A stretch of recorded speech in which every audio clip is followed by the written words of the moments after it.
हमने कंप्यूटर की कार्य पद्धति को समझा था, जिसमें हमने लास्ट में सिस्टम यूनिट को समझा था कि सिस्टम यूनिट क्या होता है। ये एक प्रकार का हार्डवेयर है और इसमें कौन कौन से डिवाइस कनेक्ट होते हैं, ये हमने पिछले वीडियो में देखा था। Hello students, your most welcome. फिर से हम सिस्टम यूनिट को एक शॉर्ट वे में देख लेते हैं कि सिस्टम यूनिट क्या है। उसके बाद इसमें छोटे छोटे जो जो पार्ट आ रहे हैं उन सारे पार्ट को हम समझेंगे। देखो, सिस्टम यूनिट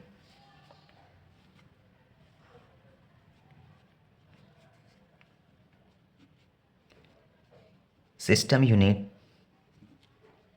देखो, सिस्टम यूनिट होता क्या है एक्चुअल में। ये एक प्रकार का कंप्यूटर सिस्टम का एक यूनिट है।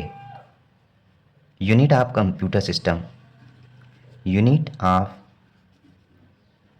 कंप्यूटर सिस्टम, कंप्यूटर सिस्टम का एक भाग है। ठीक है। और ये कैसा होता है? ये एक प्रकार से हार्डवेयर होता है। हार्डवेयर होता है। ठीक है। सिस्टम यूनिट टीन या प्लास्टिक का बना एक बॉक्स होता है। सिस्टम यूनिट कंप्यूटर के अंदर एक बॉक्स होता है जो कि टीन या फिर प्लास्टिक का बना होता है। प्लास्टिक का बना होता है, इतना हमने देखा था।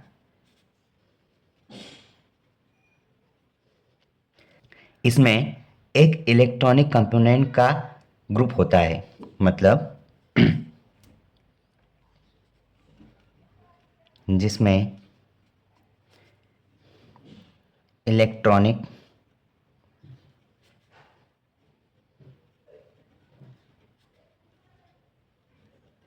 कंपोनेंट्स होते हैं।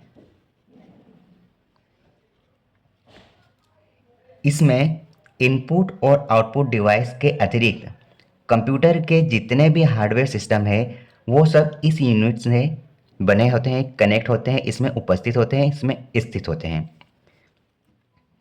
इसमें इनपुट और आउटपुट यूनिट्स को छोड़कर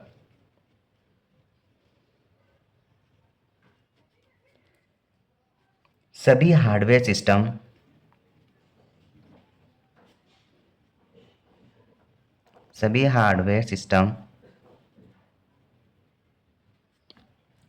सिस्टम यूनिट से जुड़े होते हैं। सिस्टम यूनिट से कनेक्ट होते हैं या फिर आप बोल सकते हैं उपस्थित होते हैं, स्थित होते हैं।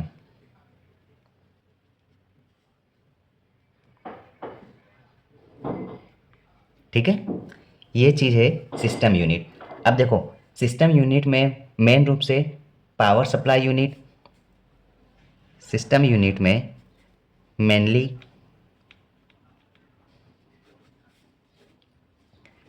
Power unit, power supply unit और फिर मदरबोर्ड,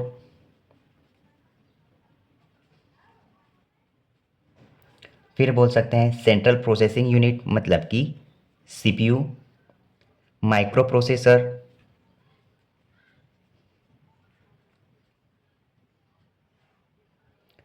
प्रोसेसर और बोल सकते हैं मेन मेमोरी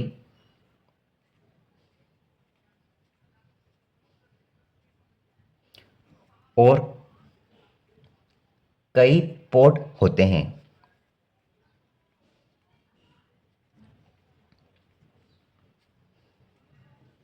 जिसमें हम और भी हार्डवेयर यूनिट्स को जोड़ा जा सकता है। ठीक है, कनेक्ट कर सकते हैं सिस्टम यूनिट से। ठीक है, ये होता है सिस्टम यूनिट, जिसको हमने थोड़ा सा और अच्छे से और समझ लिया। अब हम देखते हैं कि सिस्टम यूनिट में कौन कौन से और भी यहाँ पर एक्सटर्नल सोर्स होते हैं या एडिशनल सोर्स होते हैं, हम उसको भी देख रहे हैं। रिकॉर्डिंग ऑफ ही रह गई थी, फिर से समझो। देखो, अब हम मदरबोर्ड की बात करते हैं। अभी मदरबोर्ड होता क्या है? Motherboard main circuit board of computer system, मतलब कि किसी भी इलेक्ट्रॉनिक डिवाइस का मेन सर्किट बोर्ड मदरबोर्ड ही होता है। ठीक है। अब ये देखो कि मदरबोर्ड में कौन कौन सी डिवाइस कौन कौन सी चीज़ें कनेक्ट होती है। तो मदरबोर्ड से सीपीयू मतलब कि सेंट्रल प्रोसेसिंग यूनिट कनेक्ट होती है, रोम रीड ओनली मेमोरी कनेक्ट होती है, उसके बाद रैम मतलब कि रैंडम एक्सेस मेमोरी, ये भी चिप है, और इसके अलावा कई सारी मेमोरीज कनेक्ट होती है। ठीक है, ऐसा हम बोल सकते हैं जो कि मदरबोर्ड से कनेक्ट होती है। इसके बाद और भी उपकरण मतलब कि मदरबोर्ड से जुड़े होते हैं। कंप्यूटर में इसके अन्य उपकरण और भी बोल सकते हैं, जैसे कि इनपुट यूनिट, बोल सकते हैं, उसके बाद आउटपुट यूनिट। आप इनपुट यूनिट बोले तो कैसे, जैसे कि माउस हो गया, कीबोर्ड हो गया, और आउटपुट यूनिट बोले तो क्या, कोई प्रिंटर या मॉनिटर कनेक्ट है इस मदरबोर्ड से, ये आउटपुट यूनिट होगी। अभी हम अगले पार्ट में इनपुट और आउटपुट को भी बढ़िया तरीके से समझेंगे। उसके बाद हम बोल सकते हैं hard disk drive, hard disk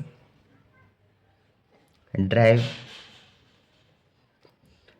उसके बाद सीडी ड्राइव, उसके बाद साउंड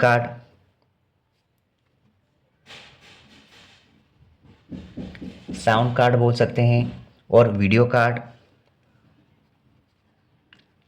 इस प्रकार से कई सारी चीज़ें आप इसके साथ मदरबोर्ड्स के साथ ही जुड़ती है। मतलब कि आप ये बोल सकते हैं कि इलेक्ट्रॉनिक डिवाइस का सबसे मेन पार्ट होता है मदरबोर्ड। इसी मदरबोर्ड से ही आप सब कुछ, जो भी पोर्ट है आप कनेक्ट कर सकते हैं, जो भी डिवाइस है उनको कनेक्ट कर सकते हैं, जिनका आप यूज़ करोगे उनको आपको मदरबोर्ड से ही अटैच करना है। ये है मेन लाइन। और हम क्या बोल सकते हैं, जैसे कि आप इन फ्यूचर किसी भी हार्डवेयर उपकरणों को अगर जोड़ोगे सिस्टम से, तो आपको मदरबोर्ड से ही कनेक्ट करना होगा। एक और लाइन लिख लेते हैं,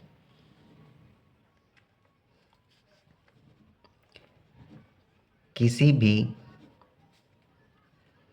हार्डवेयर यूनिट को भविष्य में जोड़ना हो तो इसी बोर्ड से जोड़कर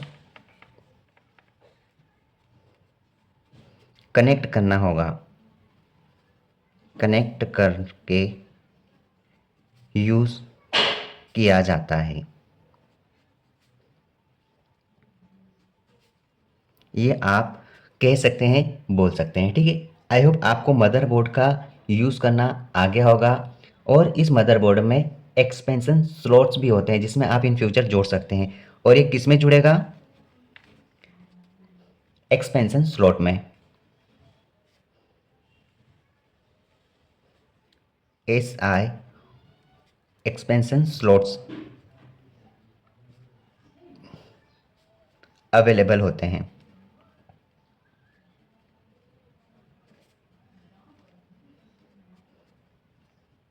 ठीक है, इसमें आप जोड़ेंगे। ठीक है, ये आपने समझा मदरबोर्ड के बारे में। अब हम देखते हैं कंप्यूटर बस क्या है। कंप्यूटर बस,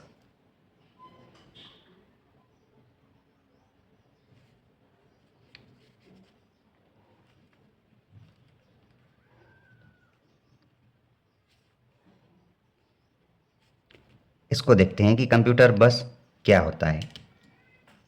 देखो, मदरबोर्ड पर बने जो भी सुचालक तार है जिसमें करंट सप्लाई होता है, उन तारों के समूह को कंप्यूटर बस कहा जाता है। ये जो कि कंप्यूटर डेटा या फिर जो भी इंस्ट्रक्शन रहते हैं, संकेत रहते हैं, उनको कंप्यूटर सिस्टम के भीतर एक स्थान से दूसरे स्थान तक ले जाने का काम करते हैं। ठीक है, देखो, मदरबोर्ड पर बने ये कंप्यूटर बस क्या है, इसके बारे में समझ रहे हैं। ये मदरबोर्ड पर बने तारों का समूह रहता है। क्या बोल सकते हैं, सुचालक, सुचालक तारों का समूह है जो क्या करता है, जो कंप्यूटर डेटा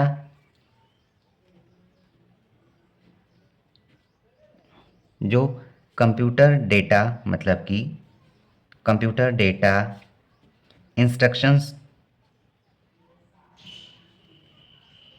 या फिर संकेतों को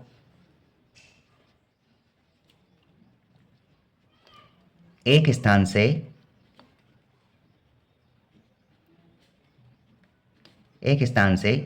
दूसरे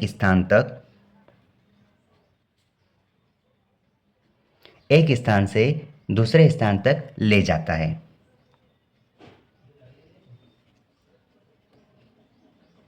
ये इसका काम है, मतलब कि कंप्यूटर बस एक सुचालक तारों का समूह है और इसका काम क्या है, जो कंप्यूटर डेटा इंस्ट्रक्शन या कोई संकेत जो भी रहते हैं उनको एक स्थान से दूसरे स्थान तक ले जाता है। क्या कहलाता है, कंप्यूटर बस कहलाता है।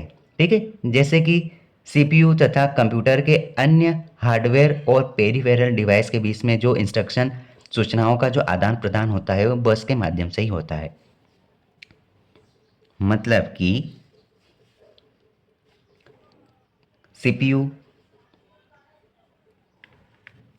सीपीयू तथा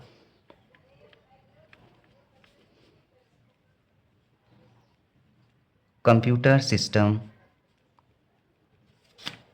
सीपीयू तथा कंप्यूटर सिस्टम के अन्य सभी हार्डवेयर या फिर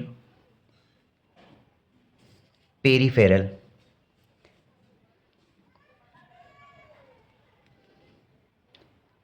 और पेरिफेरल डिवाइस के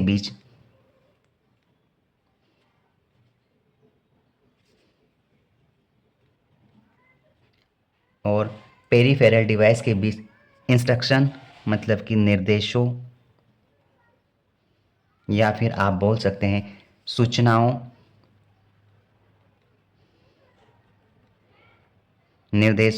या सूचनाओं का आदान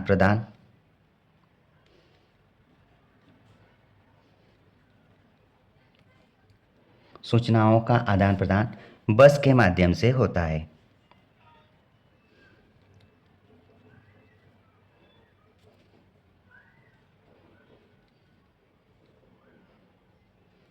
ये आप बोल सकते हैं, ये हमारा है ओवरऑल कंप्यूटर बस।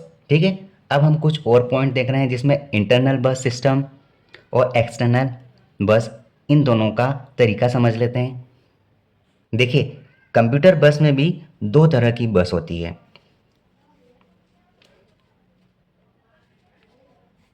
एक होती है इंटरनल बस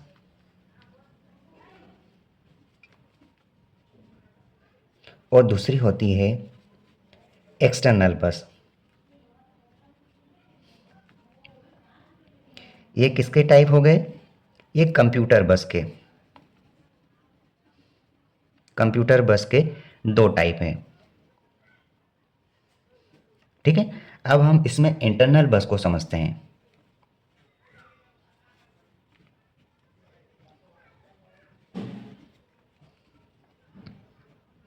इंटरनल बस मतलब कि मदरबोर्ड पर जो भी उपकरण लगे हैं उन उपकरणों के बीच डेटा और संकेतों का आदान प्रदान इंटरनल बस के माध्यम से होता है। मतलब कि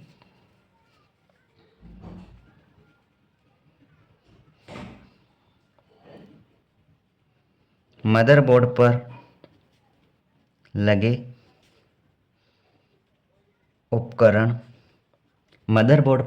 उपकरण ठीक है, उन उपकरणों के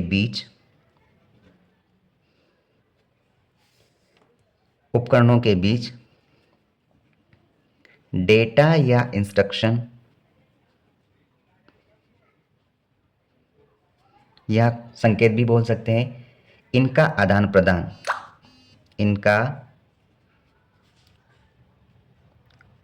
प्रदान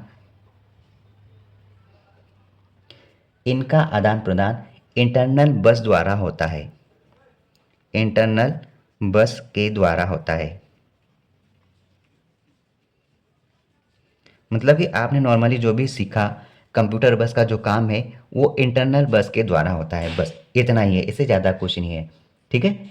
इंटरनल बस को तीन भागों मतलब कि तीन भागों बोले तो डेटा बस, जो भी बस रहेगी उसको data bus, address bus, address bus और बोल सकते हैं कंट्रोल बस। कंट्रोल बस इन तीन भागों में बांटा है। अगर आपको पूछ ले कि बस को कितने भागों में बांटा है या फिर बस के कितने भाग है, तो आपको डेटा बस, एड्रेस बस और कंट्रोल बस दिया रहेगा ऑप्शन में, तो आपको ये चीज़ ध्यान रखना है। ठीक है। इसके अलावा किसी और भाग में नहीं बांटा है। ये हमने बात कर ली इंटरनल बस की। अब हम बात करेंगे एक्सटर्नल बस।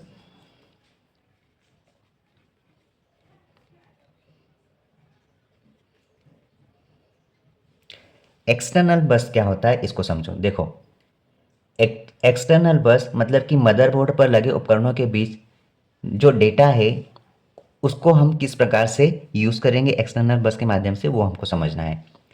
एक्सटर्नल बस, इसका आप दूसरा नाम क्या बोल सकते हैं? एक्सपेंशन बस। एक्सपेंशन बस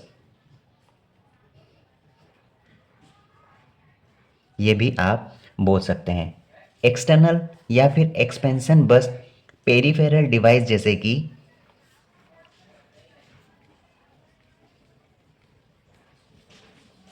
पेरिफेरल डिवाइस, ये नाम पहले भी लिया था, तो आप सोच रहे थे कि पेरिफेरल डिवाइस होता क्या है। तो देखो, पेरिफेरल डिवाइस वो जैसे कि आप क्या क्या यूज़ करते हैं, कीबोर्ड, माउस, उसके बाद आप बोल सकते हैं मॉनिटर, यहाँ दिख जाएगा आपको मॉनिटर, उसके बाद प्रिंटर, उसके बाद आप बोल सकते हैं हार्ड डिस्क, हार्ड डिस्क बोल सकते हैं। उसके बाद सीडी ड्राइव, सीडी ड्राइव, और आप बोल सकते हैं इसके अलावा जो भी आप बोल सकते हैं, जो भी हार्डवेयर सिस्टम होते हैं जिसको हम मदरबोर्ड से जोड़ते हैं, उन सभी को जोड़ता है, मदरबोर्ड के साथ जोड़ता है। इनको पेरिफेरल डिवाइस को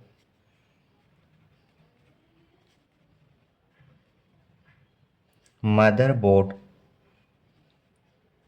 से अटैच करता है, से जोड़ता है। ठीक है। एक्सपेंशन बस ये होती है। आई होप आपको समझ में आया होगा। आप इसको इस प्रकार भी कर सकते हैं, जो कि मदरबोर्ड से जोड़ता है। ठीक है। ये है एक्सटर्नल बस और वो है इंटरनल बस। इंटरनल बस मतलब कि जो भी अंदर की जो चीज़ें होती है उनको जोड़ता है, और एक्सटर्नल बस यहाँ पर एडिशनल जो इक्विपमेंट होते हैं उनको जोड़ता है। ये है बस का काम। अब देखो, इसके अलावा हम और भी यूज़ करते हैं, जैसे कि आप बोल सकते हैं सेंट्रल प्रोसेसिंग यूनिट या फिर माइक्रो प्रोसेसर, उसको समझते हैं। एक छोटा सा पॉइंट ध्यान रखना कि कंप्यूटर बस जो भी है वो कंप्यूटर के अंदर बना एक मेन सड़क की तरह, हाईवे की तरह है, जिस पर हम डेटा या इंस्ट्रक्शन को तेज़ी से एक स्थान से दूसरे स्थान पहुंचा सकते हैं। एक छोटा सा नोट लिख लो, नोट। कंप्यूटर बस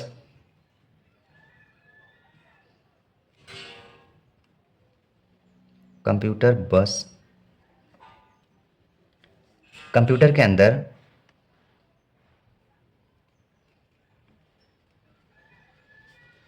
के अंदर कंप्यूटर बस कंप्यूटर के अंदर बना एक हाईवे की तरह है। एक हाईवे की तरह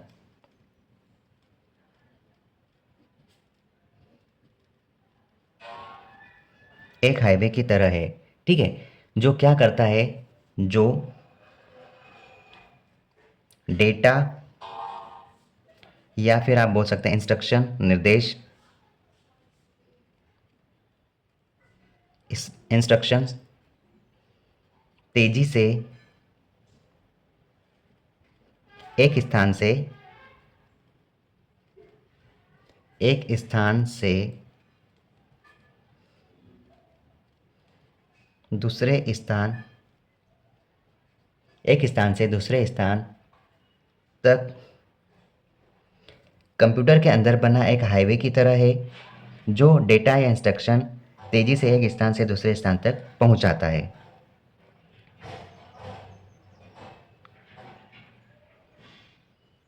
ठीक है, ये हम बोल सकते हैं कंप्यूटर बस के बारे में। इसके बाद सेंट्रल प्रोसेसिंग यूनिट के बारे में तो आप जानते ही हैं।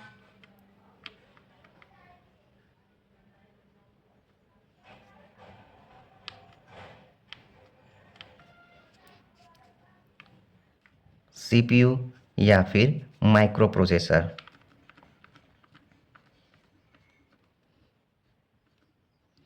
ये भी मदरबोर्ड में कनेक्ट होता है, ठीक है, जिसको आप सेंट्रल प्रोसेसिंग यूनिट बोल सकते हैं। ये कंप्यूटर का सबसे महत्वपूर्ण इलेक्ट्रॉनिक हार्डवेयर डिवाइस है। It is the main part of computer system.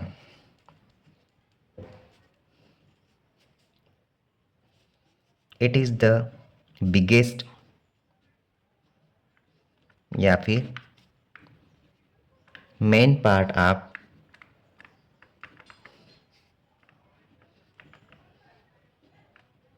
Computer system. आप ये बढ़िया तरीके से बोल सकते हैं और आपको ये पता है। इसको कंप्यूटर का हार्ट या ब्रेन आप कंप्यूटर बोल सकते हैं। It is called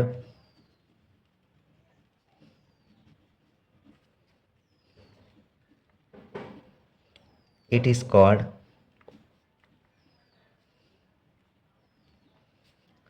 heart of computer या फिर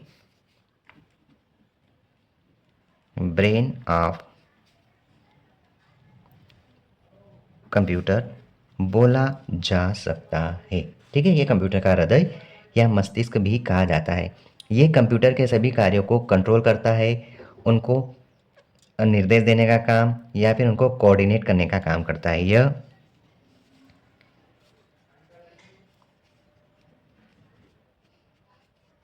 सारे सिस्टम को, सारे यूनिट्स को या फिर सिस्टम को क्या करता है, कंट्रोल। उसके बाद आप क्या बोल सकते हो, सुपरवाइज, या फिर आप बोल सकते हैं कोऑर्डिनेट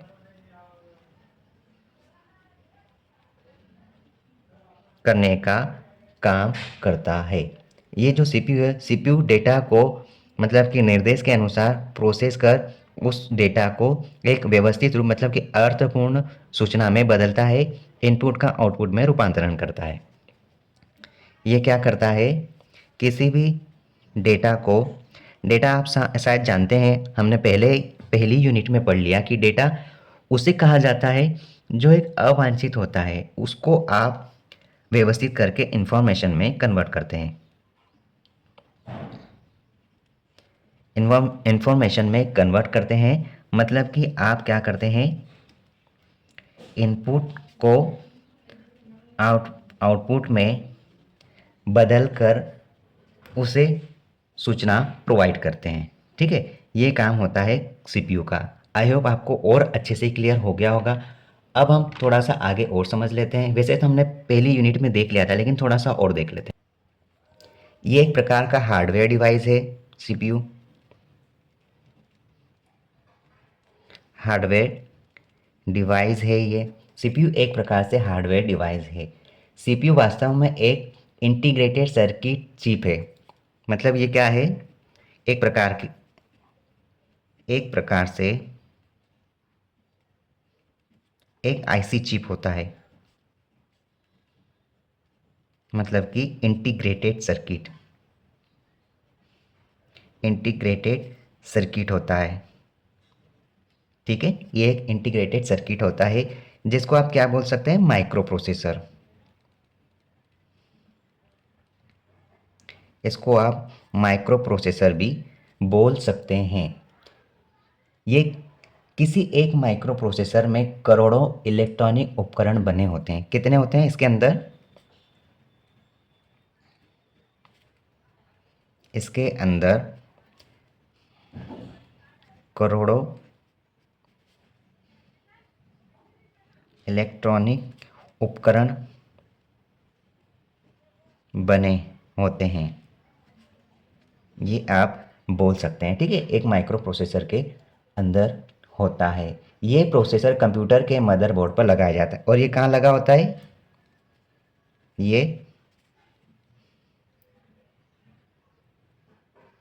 ये कंप्यूटर सिस्टम में मदरबोर्ड पर लगा होता है। आपको दिख नहीं रहा होगा, फिर से देख लो। देखो, ये माइक्रो प्रोसेसर एक प्रकार की आईसी चिप है जिसको माइक्रो प्रोसेसर कहा जाता है। इस माइक्रो प्रोसेसर के अंदर करोड़ों इलेक्ट्रॉनिक उपकरण बने होते हैं और ये माइक्रो प्रोसेसर कंप्यूटर सिस्टम में मदरबोर्ड पर लगा होता है। ठीक है, ये होता है हमारा माइक्रो प्रोसेसर सीपीयू। अब ये जो है ना सीपीयू है, ये इसमें कई सारे प्रोग्राम इंस्ट्रक्शन स्टोर होते हैं और इसके आधार पर काम होता है। इसके अंदर कई सारे प्रोग्राम्स का समूह होता है, का समूह होता है जो इसके आधार पर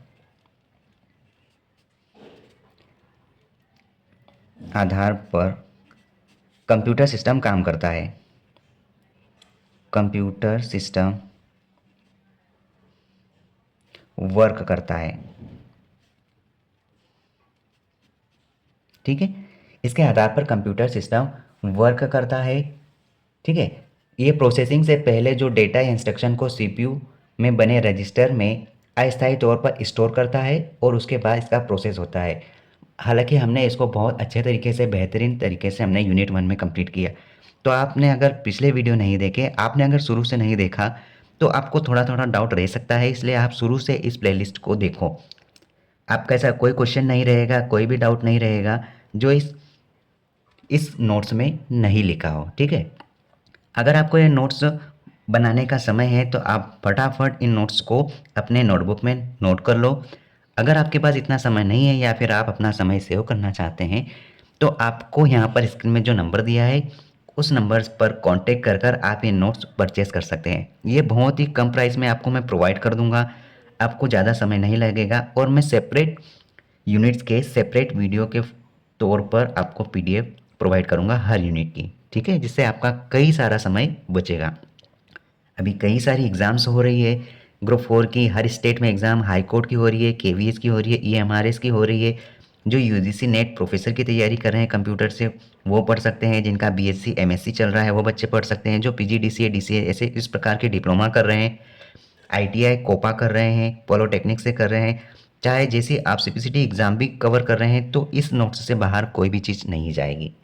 मेरी गारंटी है कि इससे बाहर आपको ज़्यादातर नहीं पूछा जाएगा, ये 90% तक कवर कर देगा। ठीक है, आप इसमें इतना अच्छे से पढ़ लोगे कि आप नए क्वेश्चन को भी अपने अनुमान के आधार पर सोल्व कर सकते हैं। इतना अच्छा डेटा इसमें कंप्लीट किया है। इस नोट्स को कवर करने से पहले हमने 4 से 5 बुकों को अच्छे से रीड किया है और उसके डेटा को कलेक्ट करके हमने ये नोट्स हम यूट्यूब पर वीडियो अपलोड कर रहे हैं, ताकि हर बच्चे को फ्री ऑफ कॉस्ट इसके नोट्स मिल सके और अपनी पढ़ाई को बेहतर कर सके। ठीक है, अगर आपको अच्छा लगे तो आप इस वीडियो को शेयर कर सकते हैं और नए बच्चों तक पहुंचा सकते हैं, ताकि उन बच्चों को भी फ़ायदा हो जिसके पास पैसे नहीं है और घर बैठे बैठे तैयारी कर सके, जो बड़े बड़े शहरों में जाकर अपना समय ना गंवाएं और अपना पैसा खर्च ना कर पाएँ। उससे बेहतर है कि आप अपने घर में बैठकर अच्छे से तैयारी कर सकें। ठीक है, आगे देखते हैं। देखो, सीपीयू का मेन कार्य क्या है? ये विभिन्न प्रक्रियाओं के क्रम को निर्धारित करता है, मतलब कि सारे इंस्ट्रक्शन को क्रम बाय क्रम मैनेज करता है और कंप्यूटर के विभिन्न उपकरणों को नियंत्रित करना, निर्देश देने का काम है। कंप्यूटर के हार्डवेयर और उसके सॉफ्टवेयर के बीच में समन्वय स्थापित करना, ये काम है, कंट्रोलिंग का काम है इसमें। इनपुट को निर्देश देकर डेटा को इन्फॉर्मेशन में कन्वर्ट करके जो भी प्रोसेस होता है, उस प्रोसेस को कंप्लीट करके आउटपुट प्राप्त करवाना, ये काम होता है, प्रोसेस करने का काम है। और यहाँ पर सीपीयू को हार्डवेयर के अनुसार 3 भागों में बाँटा है, जिससे कि इसका काम अच्छे तरीके से चल सके। पहला कंट्रोल यूनिट, फिर अरिथमेटिक यूनिट और फिर मेमोरी रजिस्टर। इस तीनों भागों में कंप्लीट किया है ताकि इसको अच्छे तरीके से वर्क कर सके, कंट्रोल कर सके। चलो थोड़ा-थोड़ा एक-एक मिनट में वो भी देख लेते हैं। Control unit.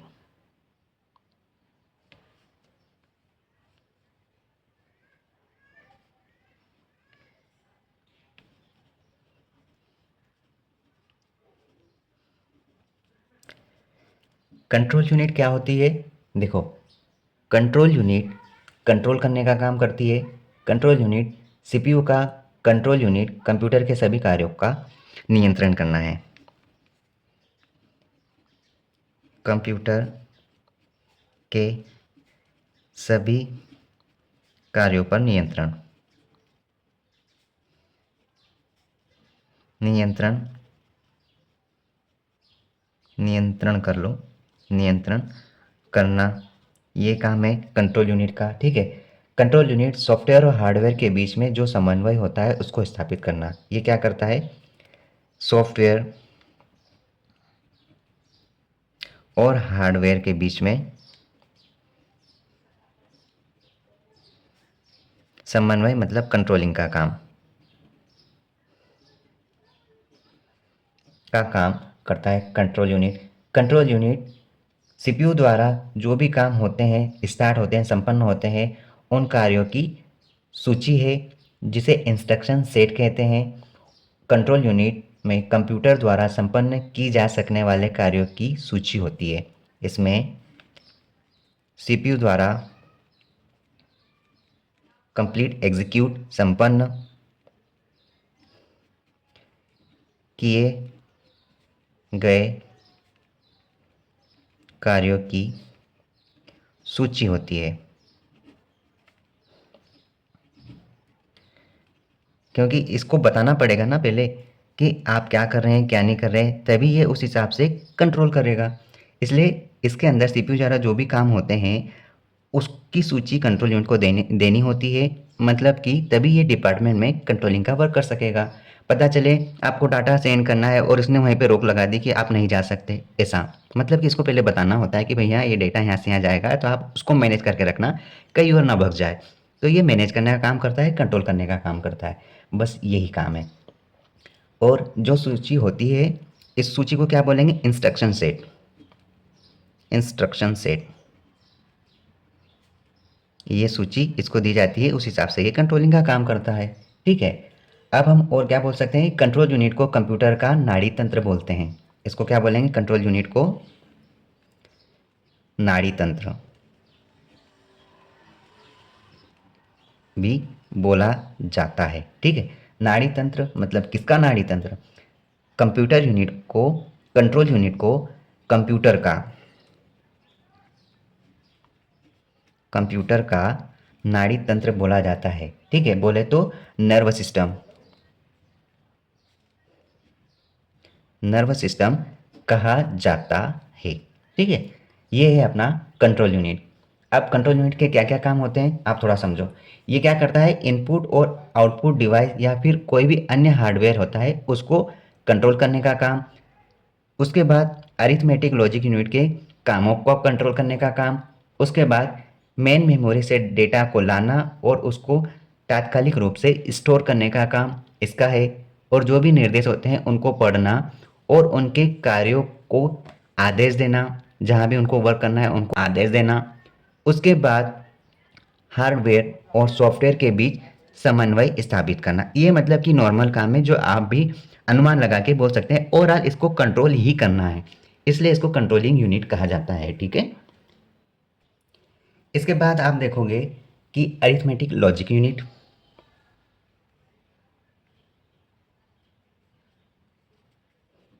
ALU, इसका फुल फॉर्म क्या है? Arithmetic logic unit.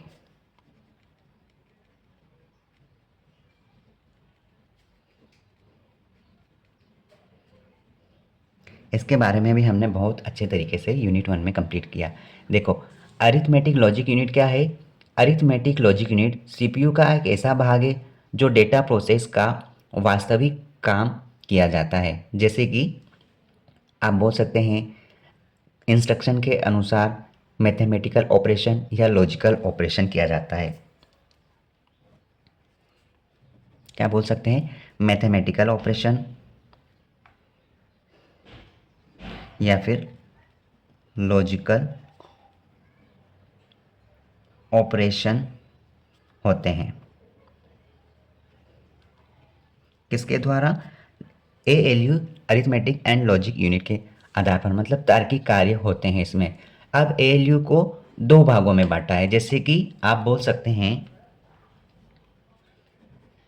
क्या, एक बोल सकते हैं आप अरिथमेटिक, ठीक है, अरिथमेटिक, और दूसरा आप बोल सकते हैं लॉजिक यूनिट। अरिथमेटिक यूनिट और लॉजिक यूनिट इस तरह से बांटा है।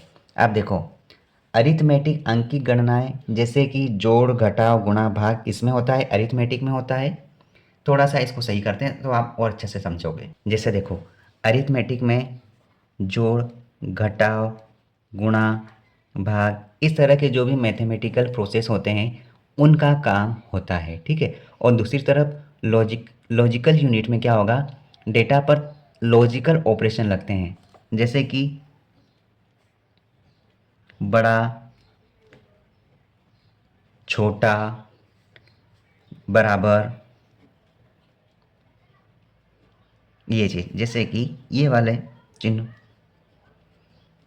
बराबर या फिर बड़ा या बराबर, छोटा, ऐसा, ये छोटा या बराबर, ये बड़ा या बराबर, या फिर आप बोल सकते हो बराबर नहीं। इस तरह के लॉजिकल ऑपरेशन इसमें होता है और इसमें मैथमेटिकल ऑपरेशंस होते हैं, ठीक है। आगे देखो, ये इस प्रकार से दो भागों में बटा है, जो कि एक अरिथमेटिक होता है और दूसरा लॉजिक यूनिट, जिस पर डेटा का अंकगणितीय गणनाएं या फिर तुलना का काम होता है। यही आपका एएलयू का काम है। अब देखो, यहाँ पर हमको मेमोरी रजिस्टर समझना है। Memory register,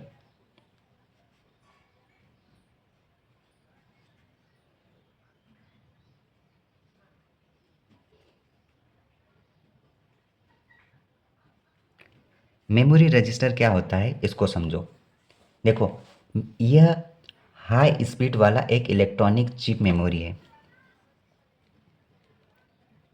high speed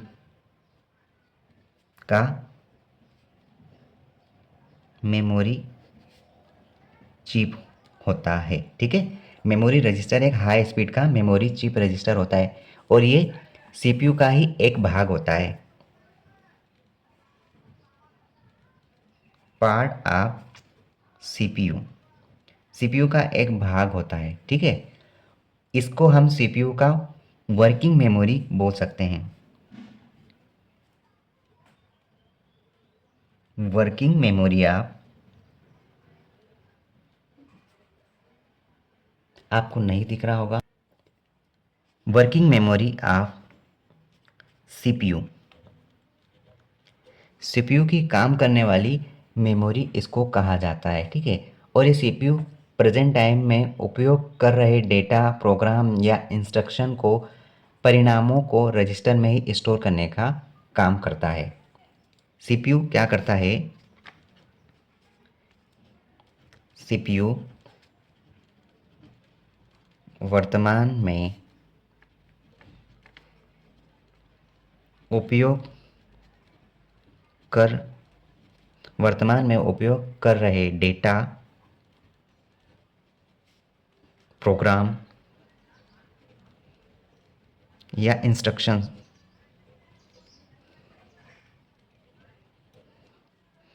data, programme या इंस्ट्रक्शन को क्या करता है?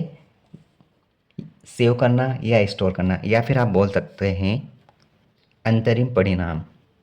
अंतरिम परिणाम, अंतरिम परिणाम को रजिस्टर में स्टोर करता है। ये आपका मेमोरी रजिस्टर। ठीक है, अब देखते हैं BIOS.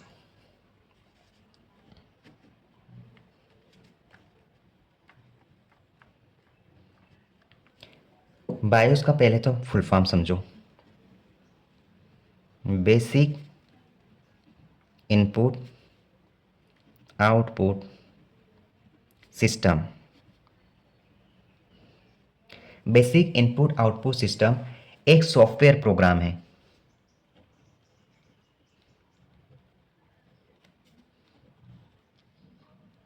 Basic input output system एक प्रकार का सॉफ्टवेयर प्रोग्राम है। इस बायोस को कहाँ पे रखा है? इसे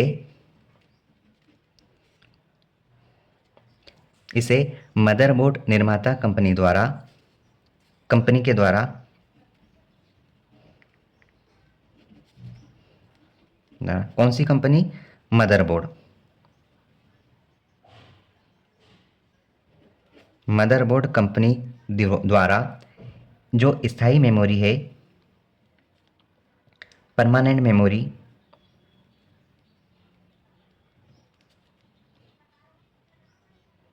बोले तो रोम। परमानेंट मेमोरी मतलब कि रोम मेमोरी चिप में स्टोर करके, इसमें स्टोर कर बेसिक इनपुट आउटपुट सिस्टम जो कि सॉफ्टवेयर प्रोग्राम है, इसे मदरबोर्ड निर्माता कंपनी द्वारा परमानेंट मेमोरी मतलब कि रोम में स्टोर करके आपको ये मदरबोर्ड पर ही स्थापित किया है। मदरबोर्ड में स्थापित कर दिया।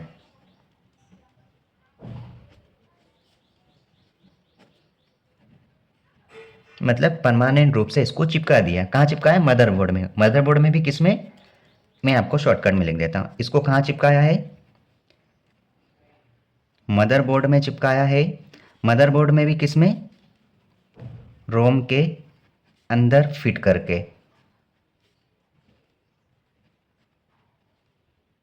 अब आपको समझ में आया होगा। रोम, ये बायोस को मदरबोर्ड के अंदर रोम में ही फिट करके मदरबोर्ड में चिपका दिया परमानेंट रूप से। ठीक है, ये चीज़ होता है अपना बेसिक इनपुट आउटपुट सिस्टम। इसका काम है जब अपना लैपटॉप या कोई भी डिवाइस ऑन होता है उस समय ये चेक करता है कि सारी चीज़ें एक साथ व्यवस्थित रूप से चल रहे हैं या नहीं। ठीक है, थोड़ा सा इसका देख लेते हैं काम। देखो, जैसे कि जब कंप्यूटर ऑन होता है तो सबसे पहले बॉयस सॉफ्टवेयर चलता है। ठीक है, ये सॉफ्टवेयर कंप्यूटर से जुड़े सारे हार्डवेयर की पहले जांच करता है, जैसे कि पावर ऑन सेल्फ टेस्ट कहा जाता है, पोस्ट कहा जाता है।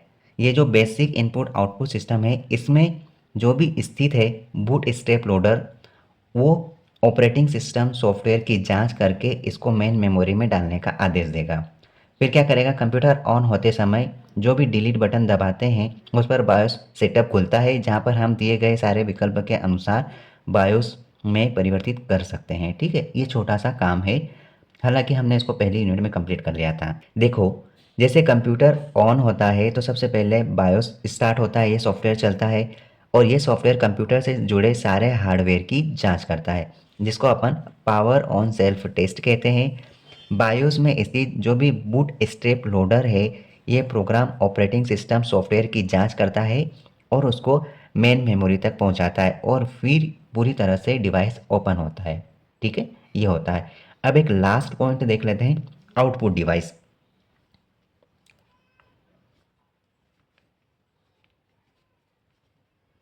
Output device. आउटपुट डिवाइस क्या होता है?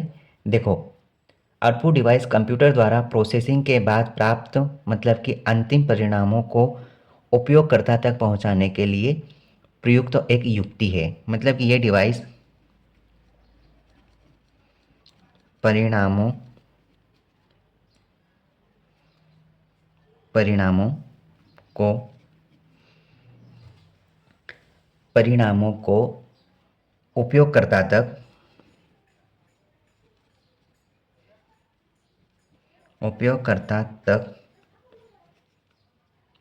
पहुंचाने की परिणामों को पहुंचाने की एक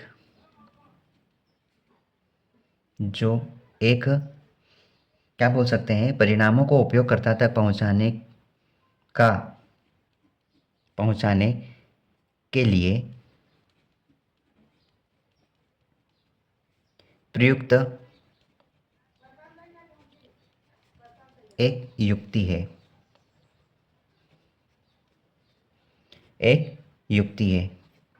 ठीक है, ये कंप्यूटर को उपयोगकर्ता के साथ जोड़ता है, कंप्यूटर को उपयोगकर्ता से जोड़ता है,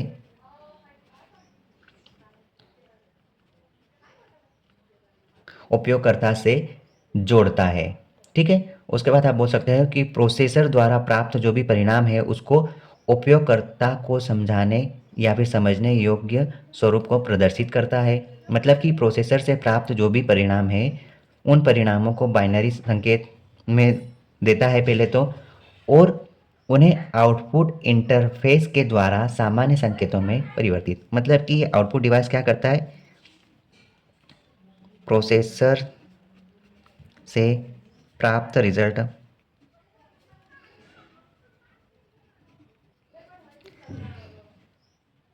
बाइनरी फॉर्म में होता है।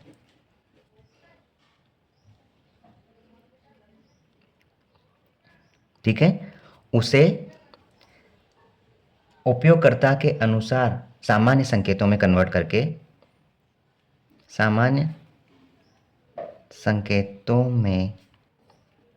बदलकर उपयोगकर्ता तक पहुंचाता है। यही काम है आउटपुट डिवाइस का। ठीक है, इसके अलावा थोड़ा सा समझ सकते हो कि सीपीयू से प्राप्त करना, परिणामों को सीपीयू से प्राप्त करना, सीपीयू से रिजल्ट प्राप्त होता है आउटपुट डिवाइस को। उसके बाद बोल सकते हैं जो भी परिणाम होते हैं उनको मानव द्वारा समझने योग्य संकेतों में बदलना, उपयोगकर्तानुसार संकेतों में बदलना ये कार्य है। और फिर आप बोल सकते हो कि जो भी परिणाम मिलते हैं, परिणामों के परिवर्तित संकेतों को उपयोगकर्ता तक पहुंचाना, उपयोगकर्ता तक रिजल्ट पहुंचाना,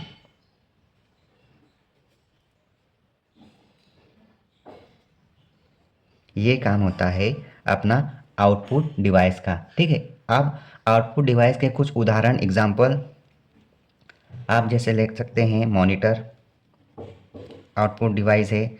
उसके बाद प्रिंटर, ये भी आउटपुट डिवाइस है। प्लॉटर, जो बड़े बड़े फ्लेक्स बनते हैं ना, प्लॉटर, स्पेलिंग थोड़ा चेक कर लेना, प्लॉटर। उसके बाद आप बोल सकते हो स्पीकर और screen image, projector, card reader, इस तरह के सारे आउटपुट डिवाइस है। इस प्रकार से हमने ये पूरा का पूरा जो भी है कंट्रोल यूनिट को कंप्लीट किया, सिस्टम यूनिट को कंप्लीट किया कि सिस्टम यूनिट क्या है, सिस्टम यूनिट के कौन कौन से पार्ट हैं, इनको अच्छे तरीके से समझा।